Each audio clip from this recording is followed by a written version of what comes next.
Hello and welcome to a We Are Developers live session in this afternoon. This morning we had a chat with a lot of things on topics that we wanted to talk about, and now we have a guest speaker, and I'm very excited about that because it's somebody from a company that has been in everybody's mind right now, and that's NVIDIA.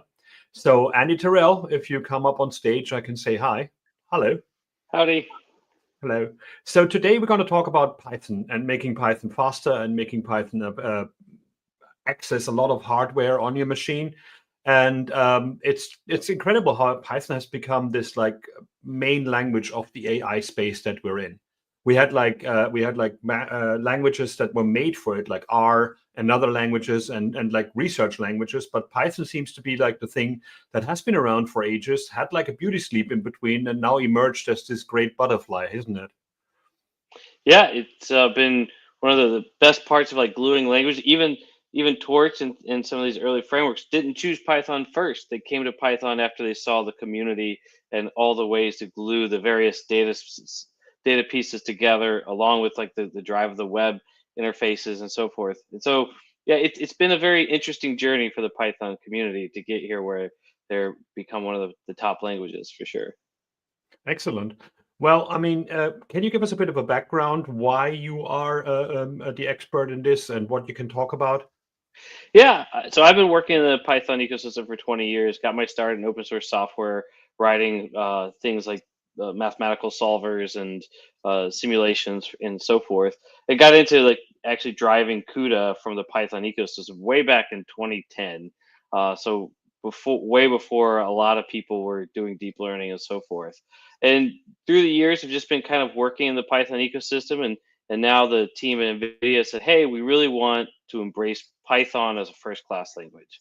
And they called me up and I joined over the last year. And we've been working with the team to come together like, what's it mean to be Pythonic? What's it mean to be fast in Python? And what are the use cases and so forth? And so I think we've got a really great show that we're going to be doing at GTC. And here's a preview of like all the technology we'll be rolling out. So kind of that's the evolution of it, and we're really excited to see what innovators and developers can do once they actually have the speed of CUDA in Python. And I mean, you're a doctor as well, as far as I saw. So that's why you come up with words like Pythonic, whereas like in JavaScript land, we would say it's JavaScripty or Yeah. something. So it's great to see that somebody of your stature can come in here. So CUDA is an open source project as well outside of NVIDIA, right? Well, CUDA is our free platform, and it's free for to use, but it's not open source technically. It is NVIDIA's closed interface to all of our technology, our hardware essentially. But CUDA Python and most of the things I'm going to talk to you about are open source. You can get them on GitHub and use them. But if you're using, we do rely on the proprietary runtimes underneath CUDA so that it actually works on the GPU. So there's a layer which is all right. If you want to run on an NVIDIA GPU, you got to go through CUDA, and CUDA is exposing pretty much everything. So it's a very open platform. You can look at a lot of the standards and specifications underneath it. But at the end of the day, we do have like the source code is not as open source software.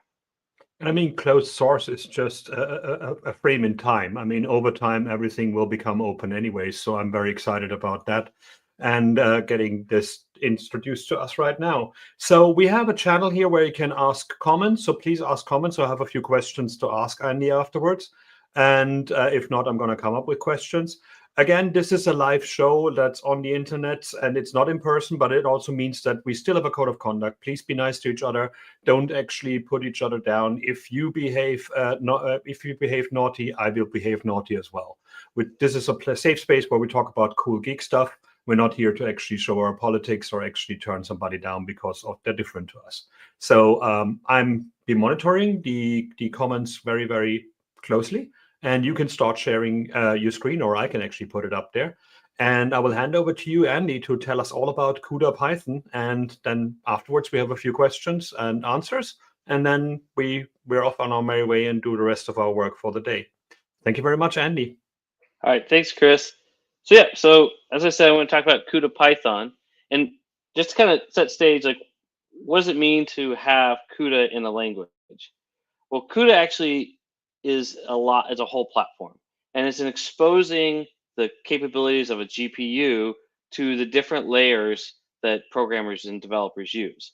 So if I just gave you, for example, PTX, which is our virtual machine for very low level running hardware, probably not going to be as useful as giving you domain libraries that target per se just data frames or statistics analysis and so forth.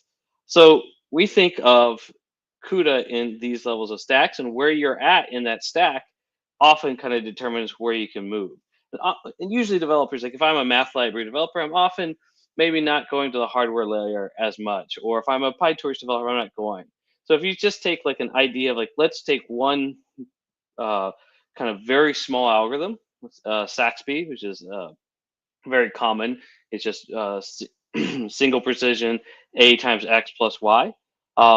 If I take this in something like PyTorch, PyTorch gives me a very nice interface. I can just call out the Python, define the function, return with something that looks very much like math, AX plus B. And then its usage, I just call Python objects normally. Here, you don't know that under the hood, this could be run on the CPU or the GPU. You're working in the domain level, and you can be very productive, very fast at working at it. Then perhaps maybe you want to do something that's a little bit more data sciencey, like with data frames. But we also have domain libraries that take things like pandas and gets them to the GPU. And in this case, cuDF would take the same idea where I'm multiplying two vectors of numbers. In this case, they're just parts of your data frame. Maybe I'm pulling in angles and degrees or something like that. But once again, while I'm using a GPU, I don't really know what the effect that the parts of the GPU that I'm using or anything like that. So we moved like one layer down to our array libraries, or this array library. Sorry about that. But we'll take something like CuPy, and here I'm actually going to say, like, actually, I want to create arrays on the GPU, and I want to have arrays on the CPU, and they'll be actually managing those arrays. And I have to know about the GPU in this case. I have to know that parts of my computations here, some parts of it's on the device, some of it's on the host, and so forth. But I can still do a copy from the GPU to the CPU very easily. It's still very nice in the Python ecosystem.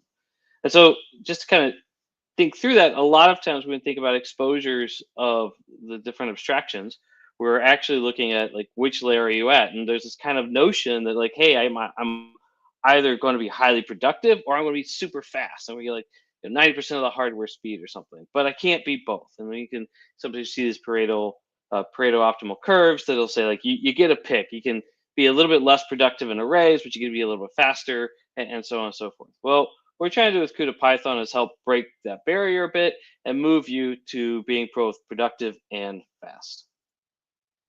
So let's just break down what the ecosystem looks like at these different levels. And so I have a host CPU and I have a GPU, sometimes called the device.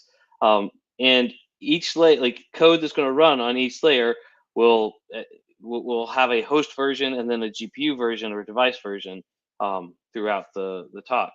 And today, if you go walk into the CUDA ecosystem, you'll notice like, all right, I have a lot of C++ things from my host extensions to my libraries that support the language at language features like std_par and exceptions and so forth, to like parallelism libraries like Thrust, and then on the GPU side, Cub, which actually lets the GPU code call their own threads, spawn their own threads, and work to cooperate together. To math libraries like our linear algebra libraries or neural net libraries, and our device side version of those things, to array interfaces. And then you see in the Python side, those things I just kind of talked through, we have like CuPy, which is the array interface, and Numba, which is a compiler to arrays from Python to LLVM code.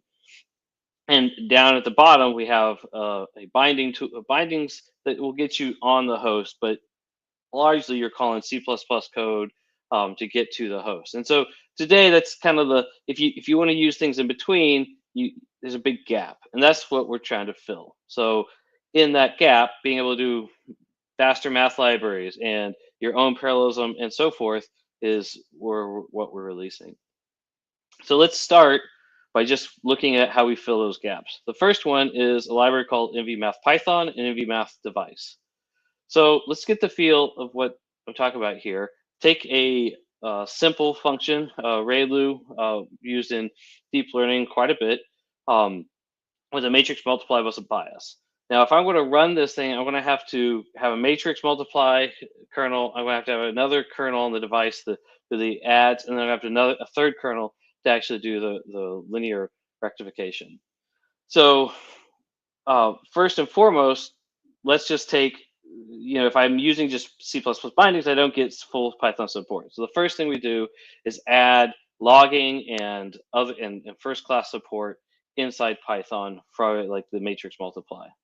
But second, you really don't want it to be, you want it to work with Torch and with the other libraries. And so using the specifications of the Python ecosystem, we're going to actually make it so you can interoperate with frameworks. So in this case, like, hey, let's just take some random vectors from that PyTorch example, and add in our own types, our own floats, so bfort16 from Torch, and use those things as our actual arrays and tensors and so forth. The next line here, there's an epilogue. So often in that case, like we said, like if I do a matrix multiply, then I want to add on something afterwards, that plus bias, I don't want to have to launch a new kernel. I want to just say, after you do that matrix multiply, apply this bias function. And so in this case, we provide a bias function, and now you can put it into the same call to NVMath-Python, the linear algebra matrix multiply, and here's a Python epilogue. And as we go further, we'll see how to add more and more complex items here. Like this is, all right, you have a little menu that you can pick a few things from, but really we're trying to fuse any Python that comes together. And so like that last line is what we call fusion, right? If I can launch a single kernel, I will always win because I don't have to pay the bridge, the cost for crossing the bridge from the host to the device. And also we add on a lot of little features such as auto tuning to get the maximum performance. And this auto tuning will work whether you're on the CPU or the GPU. NVMath-Python is actually tuned to make it so it works on our Grace hardware as well. So our ARM-based hardware and our GPU hardware. And just to share that these numbers really matter, if I'm looking at the performance of this algorithm and I take a naive approach with my 3 kernels, I'm only going to ever get 76% of performance. But I take this new library that's fusing pieces together, and then we can already get to 90% of my my full performance of the machine. So that's NVMath-Python. That's the idea. Like, take the math functions and provide you with the utilities to work on both CPU and GPU, and reduce the number of kernels, but also let you work it with Python as your main language. Okay, definitely check it out. It's on GitHub and releases coming out continuously. Second, let's attack parallelism. Now, just real quick, when we're talking about pushing device functions to the device, in C++, we have this notion of like global, which could be a function that gets called from anywhere, and a kernel, and the kernel being a function that's called on the device. So I can define a kernel here, and I have this funny triple chevron thing that tells me my blocks and my numbers of threads per block, and this will give call the function with inputs and outputs. So very simple.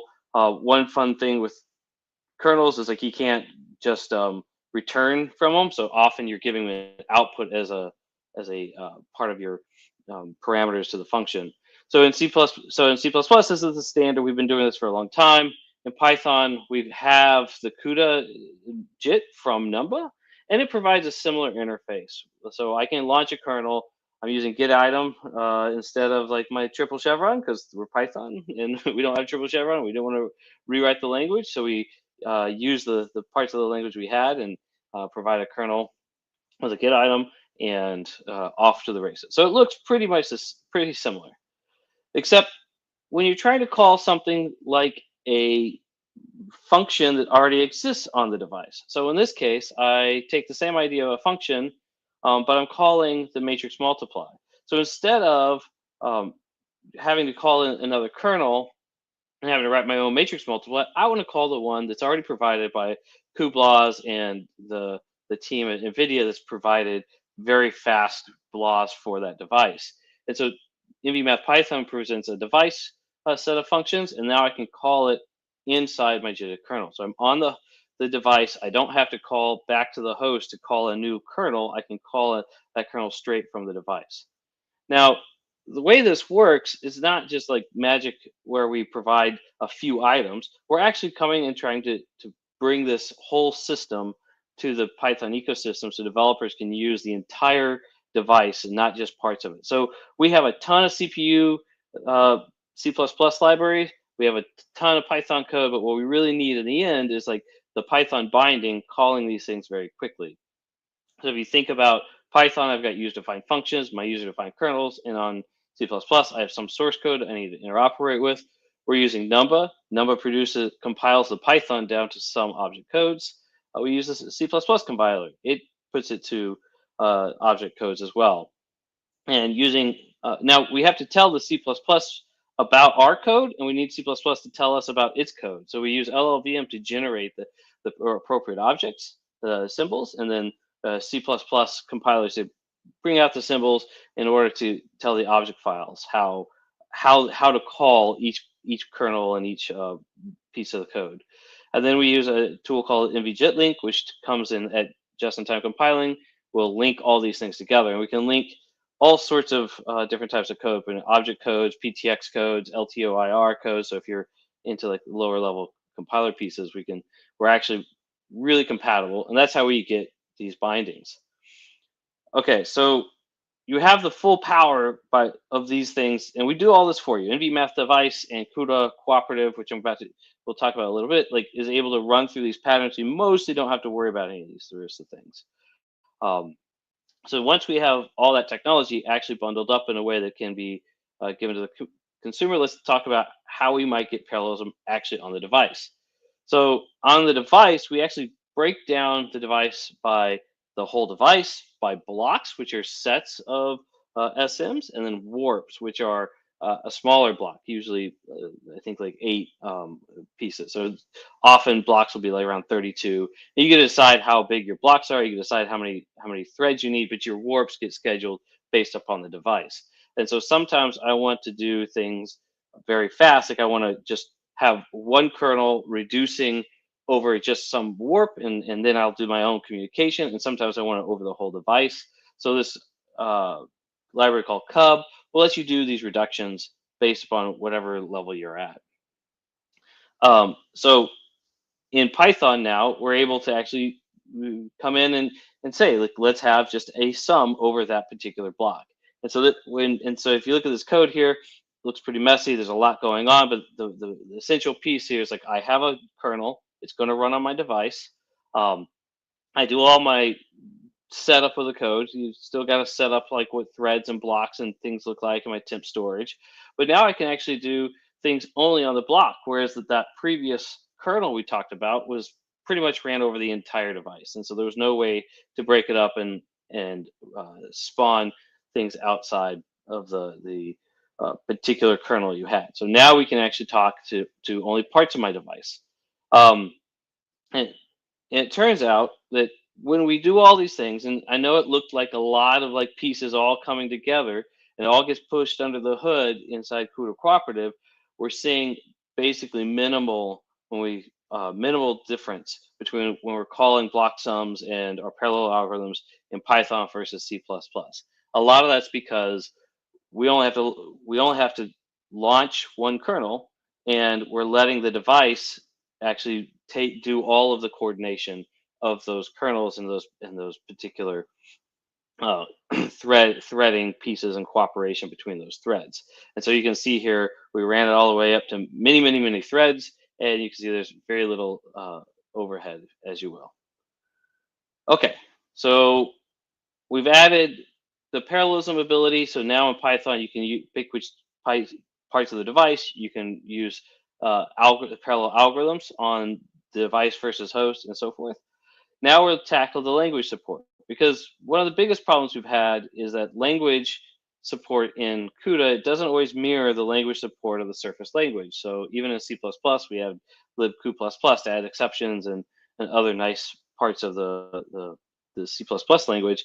We have to then bring the exposure into CUDA the same way. So we introduced a new library called CUDA, which is just taking the the pass in Numba, which is Numba's been the #1 Python compiler for many, many years. And what we're doing is just taking the CUDA module and now making its own separate module so that Numba can call out to CUDA. And we can independently update it and have backends in CUDA that allows programmers who use Numba to not have to worry about what the particular backend is that they're using. This allows us to bring CUDA features much more quickly, such as the newest and latest floating point specifications and so forth, which I think last year was a big deal. Like, oh, we have a new floating point, we can quantize our models much better, and so forth. Well, you could do that if you were working in C++ at a low level, but in order to get it to work day one in Python, you had to do some magic. And so now we were able to bring those to day one, all the features of CUDA to the Python community through CUDA. Additionally, we're able to now read C++ code and generate the Numba binding. So here's the case where we knew that, like, all right, I have a new piece of code that came out. I need to put, in this case, the BrainFloat 16 into a Torch program. And so this was, when the Nemo team came to us, as we need something to like get these new device these new device floating specification into our kernels. Like, how do we then add that in? Well, in C++, it's a template, so I can just specify my template. But in Python, we don't have templates, so we invented Numbast, which was a binding tool that actually will read the template of code, dynamically generate the objects as needed, and then can allow your Torch code or any Python code to utilize that templated C++ code. So it's out today, and it's used by Rapid's team and our Nemo teams as well. Now, that was the device side. Let's talk about the host side. So the host side, today we have what we call just the Python bindings that are generally just generated from our C++ bindings. And there's basically links out to libcuda and libnvrtc, which is the compiler we talked about a little bit earlier. But really what we wanted to do is add the high-level Python object model so that you're not inventing these things yourself, because if you look at Torch or JAX or any CuPy, any of these codes, at high-level codes, they actually invented their own object system for working with our devices. And so we're introducing a Pythonic device object model so you can handle all these, all the various pieces you need to bring together in Python without resorting to extra toolchain items.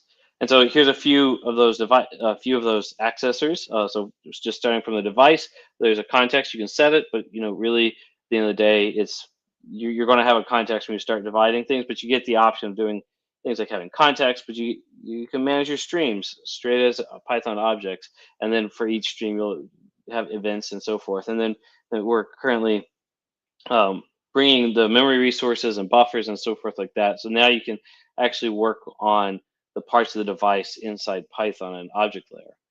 And as I mentioned, when you're using with Python, you're also jitting a lot of code. So we also provide some of the Pythonic access to the compiler, the runtime compiler objects.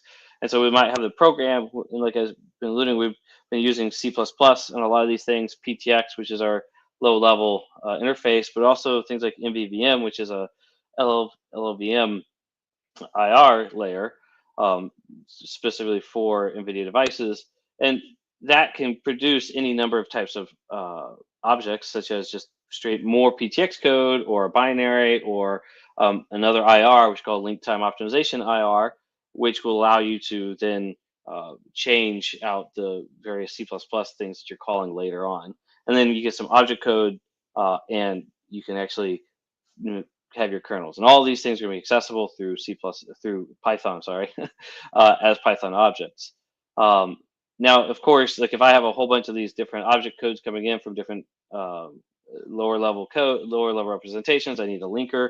And so now we have a linker object, and it can take in a variety of different object code and produce your kernels. So it's all coming together in this accelerated computing hub where we're showing people how to use these things on GitHub. You can go fork this repo, you can play around with it, make the examples yours, or we can bring us back contributions and so on and so forth. But all this Python work is kind of trying to bring the top speed of CUDA to the Python ecosystem. We encourage you to try it out. I gave you just a slice of what's going on here. I really recommend coming to GTC in March. We have 4 full days of talks, and we have, I think, like 6 or 7 sessions on this Python launch with CUDA. And so I really think that you're going to benefit a lot by if you come and talk to the experts who are all building these systems together. And that's all I had for you, Chris. That's great. Well, you plowed through that. That was quite amazing. I was just confused every time you said kernel. I was just thinking of KFC. Like I'm just thinking, it's just like, wait, what is it going to be like 31 different flavors, and it's going to be like different things. But yeah, it's the event that you said at the end. It's going to be virtual, or where is it going to be in person? It's in person in Santa Clara, San Jose, in California. So it's Okay. Our big event. I think they do have, in the past, have had virtual type things around it. I'm not exactly sure. I'd have to figure out on the website if there are virtual options anymore. But I do know it's a place where you're going to see all sorts of GPU accelerated applications, not just at the CUDA level, but you go to the shore floor and you see all the robotics that they're like kind of taken over, and you see things like NIMS and our Rapids teams, which are doing AI, and NIMS doing microservices with LLMs and so forth. So it's really a show that has all the potential of NVIDIA right there in the one spot. And there's it's a good party. I think we kind of take over downtown San Jose, and all kinds of nerds come out to learn together. Yeah, it's pretty funny that every single city in the Silicon Valley seems to be a certain company. I used to work for Mozilla. That was in Mountain View, and I was in Yahoo before. That was in Santa Clara and in San Jose as well. So it was just like, and then you go to Redwood City, and it's all Cisco. And it took me about 5 years to realize that the Cisco logo is actually the San Francisco Bridge. Oh, wow. I realized that now because it looked like the Tesco supermarkets in England, so it was very close to that. So it was really confusing to me. So we have one question by Sneke or Sneak. How do you think Python will compare to languages like C++ when it comes to performance with CUDA? Do you think we'll see big improvements, especially for heavy workloads? Yeah, so today we're really looking at getting C++ performance in the Python ecosystem. In our Python or C++ team worked very hard to get max performance from all of our devices. So in many ways, we're taking, all right, here's C++ as our baseline, and we can get max performance near the C++ layer. Then we kind of consider that the big win. There are kind of instances where I might use a higher level compiler. So if you look at the AI space, there's a lot of compilers that are not going straight to a device. So they're not going to, like in eager mode, they're actually doing a compilation step. In those cases, we're seeing a lot of times where by staying at a high level, you're able to fuse together kernels and specialize different kernel functions called warp specialization, and see a much higher output than you would have just going to eager mode and calling C++ libraries, which is why we've invested so much in all these C++ or these compiler technologies to link things together at runtime when you have more context about your program. So I don't see it as like C++ versus Python. The exposures, I mean, we often say like the exposure of CUDA, it could be in Python, it could be in C++, but there is like, because Python is so much higher level, often we're seeing the innovators in the community use that high level context to generate faster kernels. Yeah, and you also, I mean, you're already in a space where you have to compile anyways. There's like, it's not a just in time language, so you in the end you will need your bytecode somehow. Like so it's just a matter of like what I find interesting in this space is that probably that the compiler tool chains are going to be different, and they're going to be more lightweight than they used to be in the old school C++ or Java world. So that's where I found Python to be interesting to create binaries for like different operating system already much easier than in the past, where you had to get your big IDE environment to actually build these kind of things. I saw the other day there was a bash to executable, like to do a bash script and you can convert it into a binary, and you're like, okay, that's a weird one, but like, okay, if you want to write bash and have all happiness in your life, get out of the life, then you can do that too. So do you see a lot of like, in terms of the open source bits that you show, the libraries that people can play with, do you see a lot of outside contribution, and do you see a lot of people like taking part in the community, or is it mostly on you to actually maintain the things there?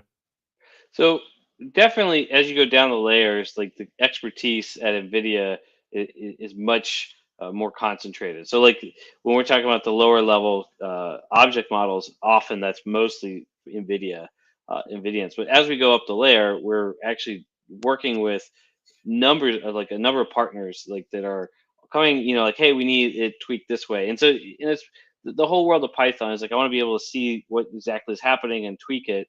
And especially in our accelerated computing hub, we're seeing a lot of folks come in and help and fix up our examples. Like, oh, well, that was great in your hardware mind, but like my our developer ecosystem really wants it to be done maybe with this type of logging, or maybe this type of examples of numbers and things like that. So it definitely is a community effort, and we're working a lot with the PSF on packaging tools and things like that. So we're trying to come in and say, all right, NVIDIA has an expertise on making hardware go really fast, so let's like provide that expertise, and then work with the community who knows a lot more about making integrate with the software ecosystem better, and what tools the community wants. So we definitely are very interested in contributions and feedback on all of our code bases. Our CCCL has had tons of, I mean, it's been open source. It's one of our longest open source projects, and it's had tons of contributions from the community. But it's definitely a little bit higher in the stack of like, let's actually think about the software around these ecosystems rather than straight to the hardware definition. I mean, I worked on the Chromium project, and it was just really frustrating to see that like there was no the outside contribution was mostly requests, which was Yeah. great because we could actually bring up the needs that we want to build, the new features built by. We already have an audience for it, but like people either felt not good enough to work on it because they think like it's Google and Microsoft engineers that work on that thing, or they felt like those guys get paid a lot of money, so why should I actually do it for them? So it feels like when you're a successful company, an open source project getting outside contribution is kind of an uphill battle at times. Yeah, I agree with that. I mean, it's definitely not like the JavaScript community where like there's just, you know, hundreds of thousands of developers all contributing to every piece of code they can. We're definitely in that space where like working with partners who actually really have more expertise and need for the GPU pieces. So like it's definitely not the numbers of other communities, but at the same time, I look at it as like, well, it's even if I have 10 contributors to a lot of these libraries, it affects like so many others, and we get the brain power of like the whole community. So I think it makes it better just to have even a small number of contributors. But yeah, we're definitely more in the lower end of like OSS, like giant communities, if you will. But yeah, it's the same struggle for sure. How is the staffing internally? Like, how big is the team that works on the CUDA Python thing? Is it you and you in different outfits, or is it is it several people? Yeah, no, it's definitely a team, and it's not just like one team. I think I don't have like a number for you, but it's it like in the dozens of people for sure. But we're also like every part of that stack I refer to like as a different kind of set of teams. Like our math teams have kind of different skills and like highly specialized to like the mathematical operations. I mean, there's how many PhDs get written on just writing a little bit faster math, and so really the thing that comes together is like having the ecosystem and letting every part of our teams contribute is the kind of my role in all this. But we're definitely pulling engineers from like low level drivers to memory systems to mathematics libraries to parallelism libraries, and bringing a full set of like experts for the entire stack. Hmm. For people who can't go to San Jose or actually don't want to, there's also our event in July. So we have the WeAreDevelopers World Congress, and NVIDIA is one of our partners. So you're going to be there again. So I'm very excited about that. I don't think anybody from your team will be there, but it will be just interesting to meet people from NVIDIA and see what else is cooking there. I saw that there's a new desktop AI machine coming out for like $3,000 or something like that. There was a headline that I saw the other day that is like all set up for doing your own model creation and stuff. So that's interesting to see. But it's fascinating to what is your main goal with this, or what is NVIDIA's goal to actually bet on Python more? Is it just that people are more using it, that there's a community to tap into, or is it just like you're the person that totally loves it and you force them to do it, or what's the story behind that? Well, I wish I could force them to do things. That's not how it works for sure. You know, like you've been in companies. Yeah, I totally love it, and I think it's amazing to bring Python folks to this ecosystem. And I think that a lot of it, we're seeing a trend from a lot of communities where they want to get away from maybe like the heavier framework. For example, if you want to fully utilize PyTorch, and nothing against PyTorch, but it's just a standard kind of Python thing. Like you're going to have a lot of dependencies and a lot of things that you have to kind of bring in. Um, to really utilize the full system.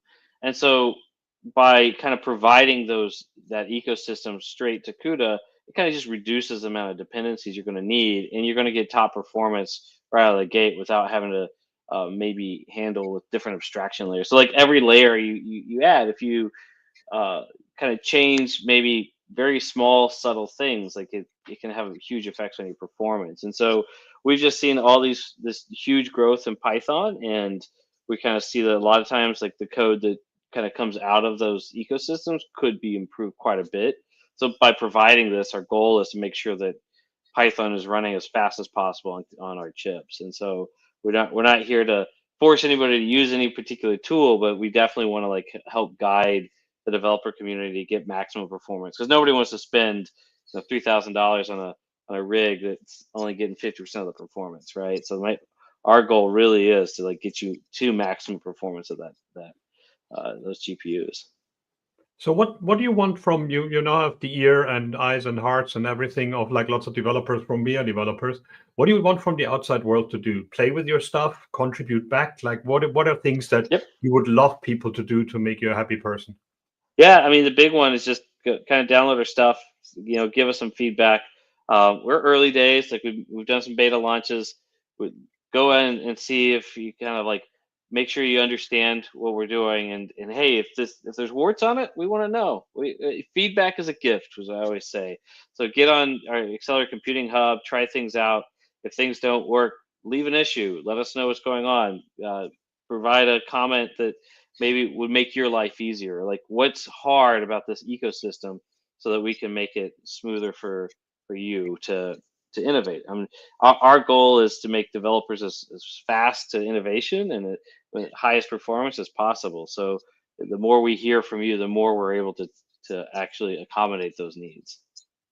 I can only subscribe to that. This is like putting features in, doing pull requests, commenting is so important. It's like it's amazing how much effort people put complaining on social media about products rather than just filing a single bug.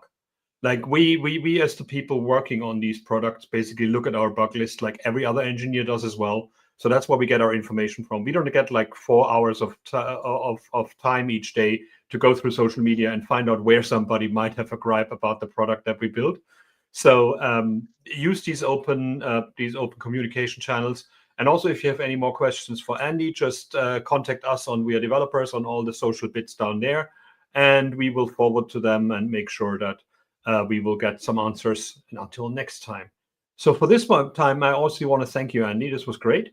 I leave you to actually fix things more. I guess there's lots of bugs to fix, and we're gonna be having that on the watch page on WeAreDevelopers as well. So we're editing this a bit down, making the sound nicer, and then you can watch it later on if you haven't been part of this live feed.